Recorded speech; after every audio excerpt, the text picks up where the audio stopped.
Hello friends, welcome to our fourth lecture of Hindu law. आज हम लोग अपने लेक्चर में कवर करेंगे marriage. What is marriage? Marriage क्या है? मैरिज कहाँ डिफाइंड है?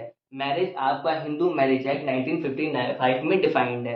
मैरिज क्या है? Marriage is the nucleus of family. It is a core, main core of the family. It start the family. Family कहाँ से शुरू होती है? मैरिज से ही शुरू होती है। It is the process by which the physical union of men and women is legalized and thereby regulates social life। ये इजी और शॉर्ट डेफिनेशन है मैरिज की, जो आप लोग अपने उसमें पेपर्स में एग्जाम्स में लिख सकते हैं। अब आते हैं essential conditions of Hindu marriage. क्या इसेंशियल कंडीशंस है हिंदू मैरिज में? तो section 5 of Hindu marriage act HMA define करता है essential conditions of Hindu marriage. Basically 5 essential conditions आपके हिंदू मैरिज में दिए हुए हैं। पहला क्या है? Monogamy, mental incapacity, age of party, degree of prohibited relation, sapinda relation. अब आते हैं हम लोग मोनोगैमी के बारे में जानने के लिए। मोनोगैमी क्या है? Section 5 clause 1 defines the monogamy. Monogamy basically उसमें लिखा है no spouse is living at the time of marriage. मतलब कि मोनोगैमी सिंगल, शादी के दौरान उसकी कोई और शादी ना हुई हो। मतलब कि उस टाइम पे कोई और सिंगल, मतलब सिंगल पर्सन होना चाहिए नॉर्मली। फिर आते हैं मेंटल इनकैपेसिटी। क्या होता है mental incapacity? During the time of marriage each party is able to give the valid is able to give the consent only. It is called a mental. मतलब कि इसका क्या है? जब शादी हो रही हो उस टाइम दोनों पार्टी इतने केपेबल हों कि वो खुद करे कंसेंट दे सकें। जो जैसे कि बहुत होते हैं इंसेन लोग, इंसेन लोग की वैलिड मैरिज नहीं, क्योंकि उस टाइम पे वो अपनी कंसेंट नहीं दे सकते हैं। ये हमारी सेकंड इसेंशियल कंडीशन है। थर्ड आते हैं age of party. Section 5 clause 3 defines. Clause 3 में पहले क्या था? हम लोग की age of party both boys and girls दोनों ही 19 दी थी। But in recent time age of party for 18 for boys and 21 for girls हो गई है। अब आते हैं डिग्री ऑफ प्रोहिबिटेड रिलेशन। मतलब कि क्या है?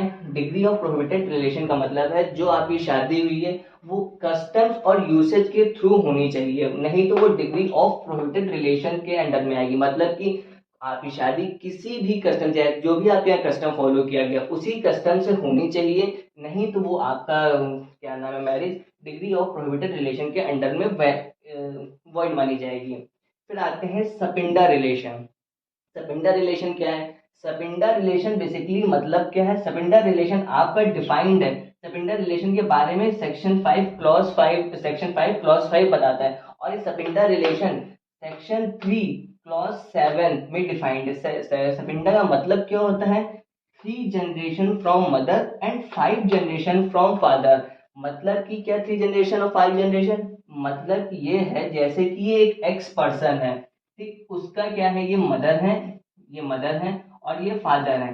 तो मदर की 3 जनरेशन आगे तक वो शादी नहीं कर सकती, उसकी शादी वहां से नहीं हो सकती। और फादर की 5 जनरेशन तक, 1 2 3 4 5 जनरेशन तक वो शादी नहीं कर सकता है। यही सबिंडा रिलेशन है। तो वैलिड मैरिज के लिए आप बस सबिंडा रिलेशन भी नहीं होना, जैसे कि 3 जनरेशन फ्रॉम मदर नहीं होना चाहिए, 3 जनरेशन नहीं होनी चाहिए, और फादर्स की साइड से 5 जनरेशन नहीं होनी चाहिए।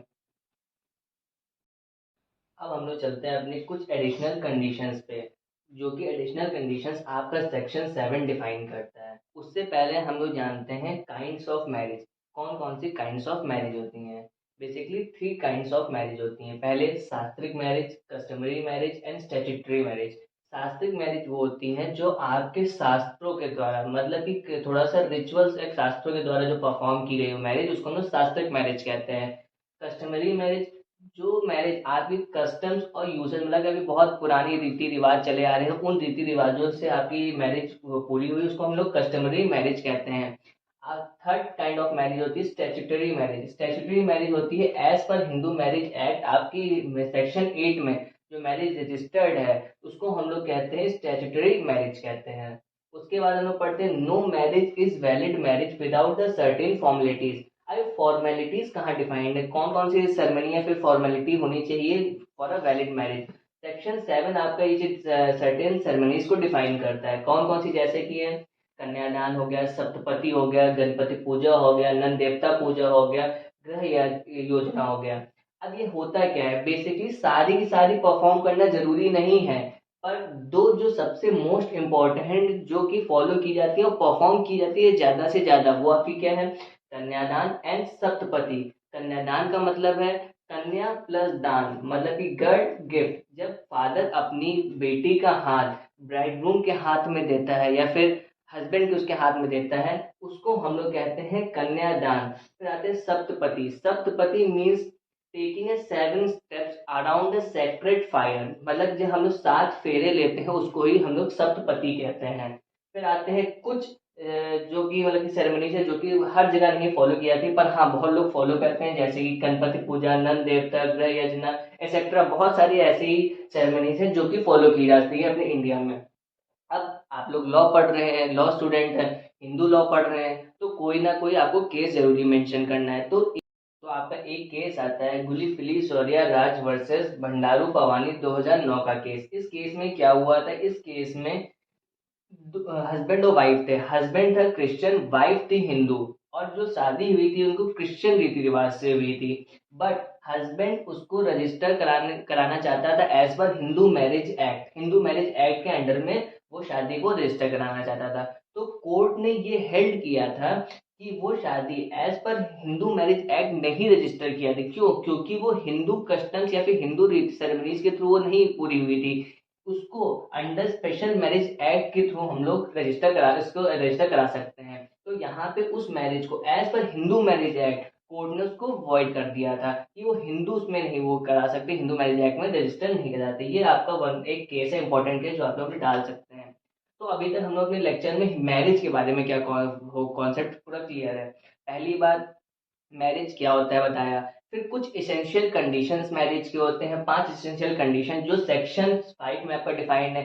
फिर कुछ एडिशनल कंडीशन या फिर काइंड ऑफ मैरिज आप डालिएगा। फिर एडिशनल सेरेमनी जो होती है वो सेक्शन 7 बताता है। फिर सेक्शन 8 जो आपका थोड़ा सा इम्पोर्टेंट है, वो ये नहीं जरूरी नहीं है। सेक्शन 8 आपका बताता है रजिस्ट्रेशन ऑफ मैरिज। जरूरी नहीं है कि आप रजिस्ट्रेशन कराएं तभी वो वैलिड मैरिज मानी जाएगी। जो आपके सारे ये सब कंडीशंस फॉलो हो चुके सेक्शन 5 और सेक्शन 7 के अंडर, तब भी वो मैरिज वैलिड मैरिज मानी जाएगी अंडर हिंदू लॉ।